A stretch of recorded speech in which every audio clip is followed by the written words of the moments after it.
காலையில ஏந்துக்கிறேன், ஒரே தளபதி பாட்டு வீட்டுல ஓடு.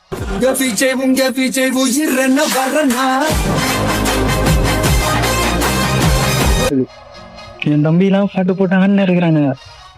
நான் போய் கேக்குறேன், என்னடா டான்ஸ் எல்லாம் ஆடுனுக்கிறீங்கன்னு கேக்குறான். அவன் என்ன சொல்றான், ஆனா தளபதி சிஎம் ஆயிட்டாரு. எனக்கா செம்ம சந்தோஷம். அதோட போயிட்டு டிவியை பாக்குறேன், என்ன ஸ்பீச் கொடுக்குறாரு. அந்த சத்தம் சி ஜோசப் விஜய் எனும் நான்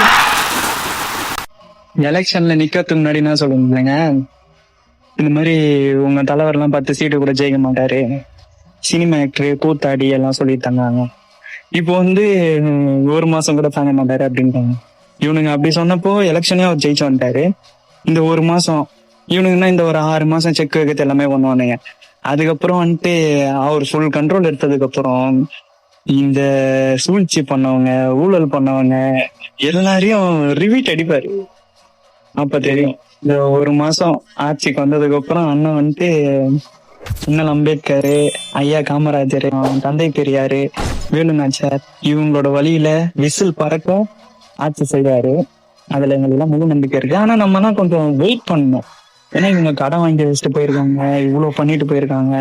ஸோ வந்துட்டு ஒன்று என்னதான் எது வந்தாலும் செய்ய முடியும். அவர் வாக்கு கொடுக்குறான்றதுக்காக மொத்தத்தையும் உடனே செய்ய சொன்னா யாரால முடியும்? ஏற்கனவே கடனே, இந்த கடனை சமாளிக்கணும், இவ்வளவு விஷயத்தையும் முடிக்கணும், இவ்வளவு ப்ராப்ளம்ஸ் அவர் ஃபேஸ் பண்ணணும். இதுக்கு நடுவுல திமுக, அதிமுக, இது அப்புறம் கணக்குல எல்லாம் ஒருத்தர் இருக்காரு, இந்த திருநீதி ஒருத்தர், பேரு சொல்லவானா, சாட்டையோடயே இருப்பாங்க, புரியும் நினைக்கிறேன். இவங்களெல்லாம் ஜெயிச்சு அண்ணன் கண்டிப்பா விசில் பறக்க, அனல் பறக்க ஒரு ஆட்சி கொடுப்பாரு.